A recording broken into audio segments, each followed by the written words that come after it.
Bom, então nesse vídeo eu vou fazer uma revisão do que a gente viu até agora, tá? Pra dar uma aquecida no que a gente, nesse tempo que a gente ficou parado. E eu gosto de fazer isso com base nas perguntas, no que eu prometi que a gente ia ver na disciplina lá no começo, na primeira aula, tá? Então, eu prometi que a gente ia ver coisas que nos ajudariam a responder essas 4 perguntas aqui, tá? Então, dado um problema, como que a gente resolve ele? E se a gente resolve criando um algoritmo, será que esse algoritmo realmente resolve o problema? Se ele resolve o problema, ele está correto? Quanto tempo ele leva?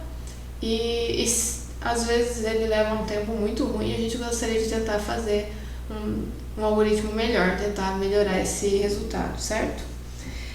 E a gente já viu coisas para responder todas essas perguntas, tá? Até agora. Então, dado um problema, como resolvê-lo?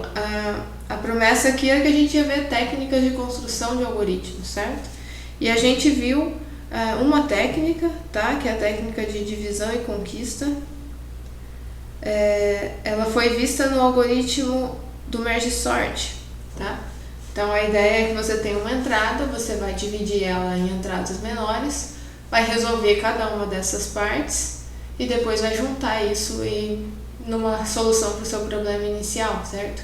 E é justamente o que o merge sort faz, né? Divide o vetor em 2, resolve recursivamente esses 2 vetores e depois junta os 2 para ter uma única ordenação do vetor inicial, né? E a gente também viu vários algoritmos de ordenação, né? A ordenação ela tende a nos ajudar em alguns outros problemas também. Então, se o meu vetor está ordenado, talvez eu consiga resolver melhor algum outro problema, tá? E vendo isso, a gente também viu busca binária em vetores também, que é algo bem comum e bastante utilizado, tá? A ideia do que a gente faz na busca binária, de como a gente está reduzindo ali o problema pela metade e só considerando uma parte do vetor para continuar a solução, isso aqui é algo que sempre vai aparecer se a gente está querendo fazer, por exemplo, um algoritmo em tempo log n, ou algo relacionado com log n, porque eu estou partindo de algo de tamanho n, sempre dividindo por 2 até chegar em algo bem pequeno, né? Algo de tamanho 1.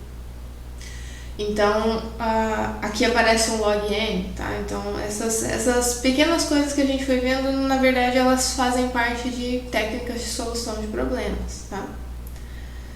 Aí, deixa eu colocar aqui ordenação, né?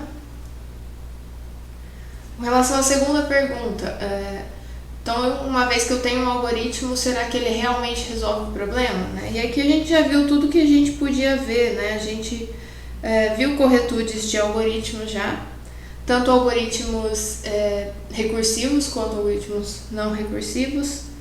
A gente viu invariante de laço, né? Que no fundo é uma indução escondida aqui.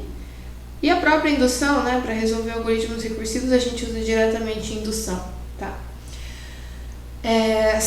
A terceira questão aqui, então, aqui fechou o tópico, tá? Então a ideia é sempre usar alguma dessas coisas aqui. Com relação agora que eu sei que o algoritmo está correto, quanto tempo ele leva, né? A gente viu, então, o tempo de execução de um algoritmo. A gente basicamente conta quantas operações básicas ele faz, né? Uma operação básica é uma coisa bem simples, uma atribuição de valores, uma soma, uma multiplicação de valores pequenos, né? Um acesso a um vetor é uma operação rápida, né? E a gente quer contar quantas vezes isso acontece. Então, a expressão que me diz quantas operações básicas tem naquele algoritmo, aquilo me diz o tempo de execução do algoritmo, né? E em cima disso, a gente em geral não vai trabalhar com expressões que envolvam, por exemplo, o tempo específico de execução de uma operação, né? Então, eu tenho 4t n ao quadrado, esse 4t aqui é um negócio que é muito pequeno comparado com n, que é o tamanho da entrada, né? Então, a gente suprimiu essas coisas com notação assintótica, né? Então, a gente vai usar muito notação assintótica ainda para descrever tempo de execução de algoritmo, né? E E também relacionado aí com o tempo de execução, a gente viu recorrências, né? Que são que descrevem tempo de execução de algoritmos recursivos, né?